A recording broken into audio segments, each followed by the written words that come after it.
My stomach knots when it's clear Cannon and I will be the only ones left once Monk bounces. When I look down at him, still seated, it feels like we are borrowing each other's thoughts, simultaneously realizing that we will be alone if we stay. A muscle ticks along his jaw, and he reaches for the well-tailored jacket on the back of his chair.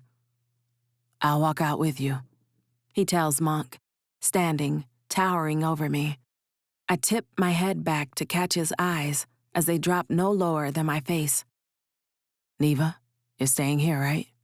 At the V?" Yeah." I grab my wristlet from the table. I'm headed to my room now. I have an early flight back to New York. As the three of us cross the rooftop and walk to the bank of elevators, I'm cognizant of the heads turning, the attention they draw.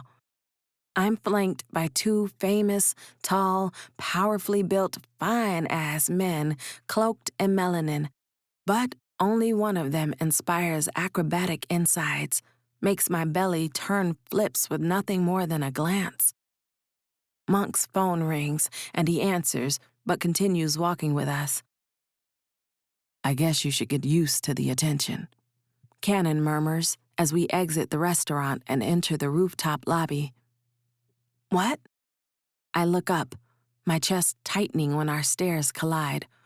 "What attention?" "When we walked through the restaurant, all eyes were on you." I release a startled peal of laughter. "I thought they were all looking at you, not me." "I wonder how long you'll be able to keep that," he says, his voice a low rumble. "That humility. Once everyone starts telling you how beautiful you are, how amazing you are, it's hard to hold on to." "Is it hard for you?" I ask softly. That could be taken in some really pervy ways, but I'm glad that when he looks at me, his eyes sober, he seems to consider the question exactly as I meant it. "Sometimes you start believing your own press, yeah." He slides his hands into the pockets of his impeccably fitted slacks. "And forget what matters most." "What matters most?" I ask. Dear elevator, if you could just not come until he answers this one question, that'd be great. The story matters most. Always the story. He looks back to the rooftop, still packed with patrons, now bathed in star glow. And if you're lucky, you find people along the way who keep your feet on the ground, who remind you that real life matters too.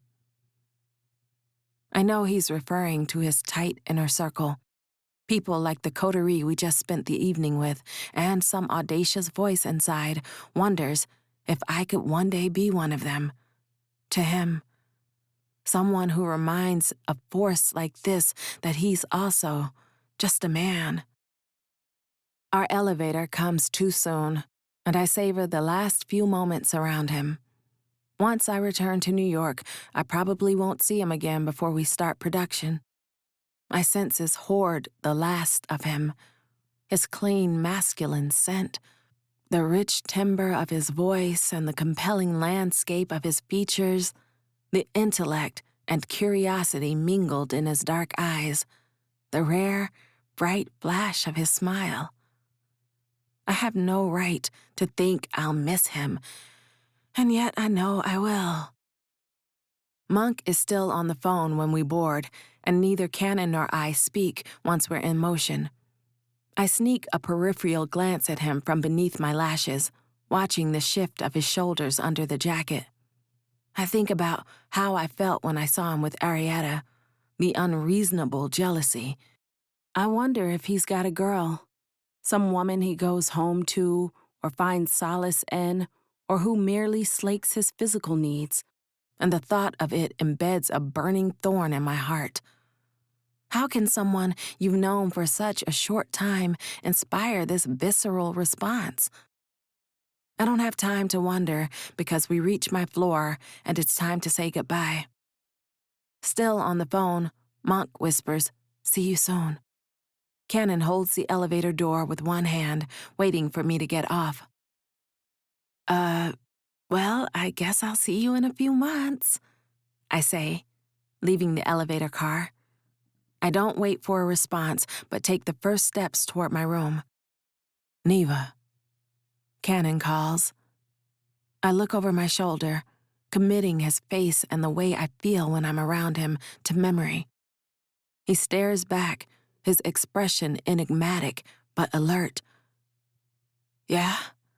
I ask, my voice pitched low, waiting, breath held. Nothing.